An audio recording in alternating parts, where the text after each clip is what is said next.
Bismillahirrahmanirrahim. Assalamualaikum warahmatullahi wabarakatuh. Perkenalkan, nama saya Dede Kubandaha, kelas PAI 5A, semester 5, jurusan Pendidikan Agama Islam, Fakultas Ilmu Tarbiyah dan Keguruan. Sebelum saya memulai video presentasi saya, tak lupa pertama saya mengucapkan rasa puji syukur saya terhadap Allah Subhanahu wa taala, karena atas izin darinya lah saya masih diberikan nikmat kesempatan dan kesehatan sehingga saya bisa membuat video presentasi saya.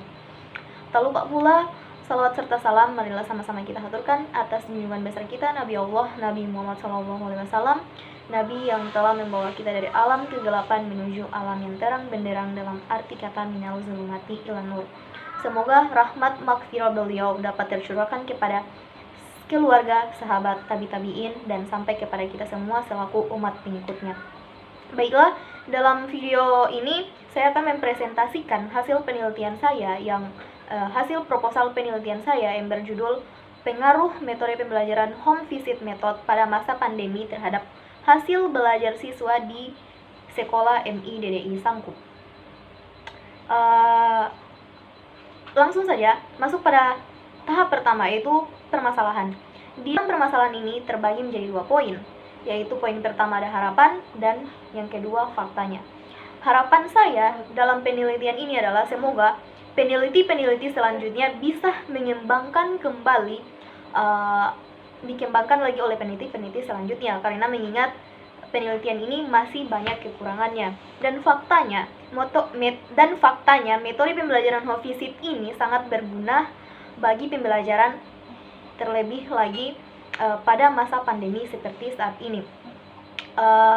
Selanjutnya masuk pada mengapa penelitian ini dilakukan. Penelitian ini dilakukan, penelitian home visit atau kunjungan rumah ini dilakukan untuk memperoleh fakta apakah kunjungan rumah atau home visit ini berpengaruh terhadap hasil belajar siswa pada masa pandemik seperti ini. Dan selanjutnya ada rumusan atau fokus masalah. Rumusan dan fokus masalah ini ada 2, yaitu bagaimana pelaksanaan pembelajaran home visit dan apa dampak pandemi bagi pembelajaran. Yang pertama, kajian teorinya atau konsepnya yang pertama itu adalah pelaksanaan pembelajaran home visit. Pelaksanaan kegiatan kunjungan rumah menempuh tahap-tahap kegiatan seperti perencanaan, pelaksanaan, evaluasi, analisis evaluasi, tindakan lanjut, dan laporan. Dan yang selanjutnya adalah dampak pandemi pada proses pembelajaran. Dampak pandemik dalam proses pembelajaran ini terbagi atas 2, yaitu yang pertama pada peserta didik dan yang kedua kepada guru. Dampak pandemik terhadap peserta didik yaitu terkadang dalam melaksanakan proses pembelajaran daring, jaringan tiba-tiba lamban. Terus yang kedua, tidak adanya kuota internet. Dan yang ketiga, kemampuan jaringan internet yang membutuhkan biaya dan kemampuan orang tua dalam memberikan fasilitas pendidikan secara daring. Dan yang selanjutnya, kurangnya pembelajaran bersikap baik. Yang selanjutnya, kurangnya disiplin diri dari peserta didik dan serta lingkungan ketika terisolasi di rumah. Dan dampak pandemi terhadap guru, yaitu pandemi ini memberikan dampak yang buruk terhadap guru dalam proses pembelajaran, karena guru tidak bisa memantau perkembangan anak secara keseluruhan. Ditambah dengan adanya anak yang jarang dibimbing oleh orang tua dan juga kurangnya pemahaman orang tua terhadap perkembangan anak, sehingga proses pembelajaran sebagian besar tidak terlaksana secara maksimal. Dan selanjutnya ada kajian yang relevan. Kajian yang relevan ini saya mengutip 3 referensi, yaitu yang pertama dari penelitian yang dilakukan oleh Husna Amalia yang dengan judul Implementasi Home Visit dalam Upaya Meningkatkan Pembelajaran PAI di SDIT Al-Azhar Kediri.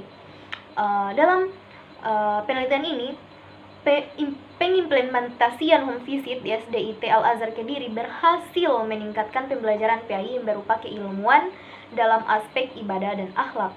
Dan yang kedua, ada penelitian yang dilakukan oleh Konita, Dian Dwita, Ade Irma Anggraini, dan Haryadi dengan judul Pengaruh Home Visit dan Motivasi Belajar terhadap Hasil Belajar Siswa di SDIT Harapan Bunda Purwokerto. Hasilnya yaitu home visit ini sangat berpengaruh positif terhadap hasil belajar siswa atau peserta didik. Dan yang ketiga, penelitian yang dilakukan oleh Lailatul Syifa, Nurdiansyah, dan Nyong Etis, mahasiswa dari Universitas Muhammadiyah Sidoarjo, dengan judul Implementasi Program Home Visit dalam Mengatasi Problem Belajar Siswa di SD Muhammadiyah 1 Puncanagon Sidoarjo, menyatakan bahwa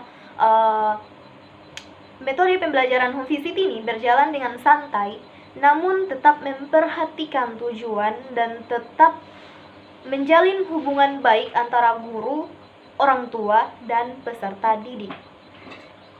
Dan yang selanjutnya ada kerangka berpikir.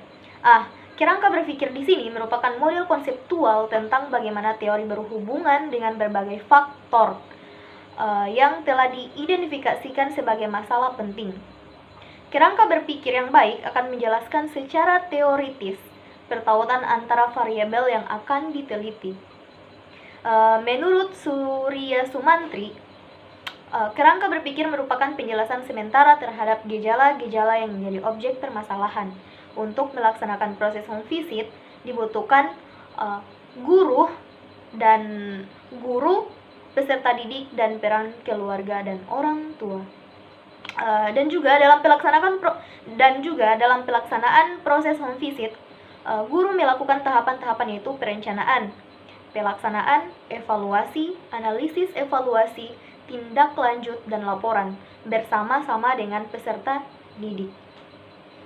Jadi home visit ini dapat dilakukan home visit ini harus dilakukan oleh 3 pihak, yaitu ada guru, peserta didik, dan juga orang tua dari peserta didik tersebut. Untuk memudahkan penelitian ini, maka peneliti memberikan kerangka berpikir penelitian, yaitu sebagai berikut. Dapat dilihat di sini ada dalam kerangka berpikir sini ada guru mata pelajaran PAI. Yang pertama itu ada siswa, terus home visit keluarga. Siswa di sini menerima materi dan melaksanakan dan mengerjakan tugas. Terus home visit ini di mana tahapan-tahapan pelaksanaan home visit seperti yang tadi telah dijelaskan, dan juga keluarga. Keluarga di sini untuk membantu guru dan memberikan motivasi bagi siswa agar mau ikut serta dalam pembelajaran home visit. Selanjutnya ada jenis metode penelitian yang digunakan. Jenis metode penelitian yang saya gunakan di sini adalah kualitatif atau studi kasus atau field research. Lokasi dan fokus. Lokasi yang saya gunakan dalam penelitian ini terdapat di 2 tempat, sekolah dan rumah salah seorang guru di MIDDI Sangkup. Teknik pengumpulan data, saya menggunakan observasi, interview, dan dokumentasi. Dan teknik analisisnya saya menggunakan analisis data interaktif. Selanjutnya kuesioner atau panduan wawancara. Dalam wawancara ini saya melontarkan beberapa pertanyaan. Yang pertama itu bagaimana bentuk konsep program home visit di MIDDI Sangkup. Yang kedua, bagaimana bentuk kerjasama antara orang tua dan pihak sekolah dalam berlangsungnya program home visit ini. Dan yang ketiga, bagaimana peran home visit dalam melakukan pembelajaran kunjungan rumah. Dan yang terakhir, bagaimana proses pelaksanaan home visit pada masa pandemi. Selanjutnya adalah ada outline skripsi seperti yang kalian lihat di layar. Dalam penelitian ini insya Allah akan terdiri dari 5 bab, yaitu bab pertama Bab pertama itu pendahuluan yang memuat latar belakang masalah, identifikasi masalah, batasan masalah, rumusan masalah, serta tujuan dan kegunaan penelitian. Bab kedua itu berisi tentang pengertian home visit, tujuan home visit, manfaat home visit, dan kerangka berpikir. Dan bab ketiga itu memuat tentang metode penelitian, yang dimana terdiri dari jenis penelitian, pendekatan, tempat dan waktu penelitian, teknik pengumpulan data, dan teknik analisis data. Dan di bab 4 berisikan hasil penelitian. Poin-poinnya adalah kondisi objektif lokasi penelitian, pelaksanaan penelitian di sekolah dan di rumah peserta didik, pengaruh metode pembelajaran home visit, metode pada masa pandemi terhadap hasil belajar siswa di kelas 3 MI DDI Sanggup, pengaruh home visit pada masa pandemi pada peserta didik MI DDI Sanggup. Dan bab kelima itu berisikan penutup yang berisi kesimpulan dan saran.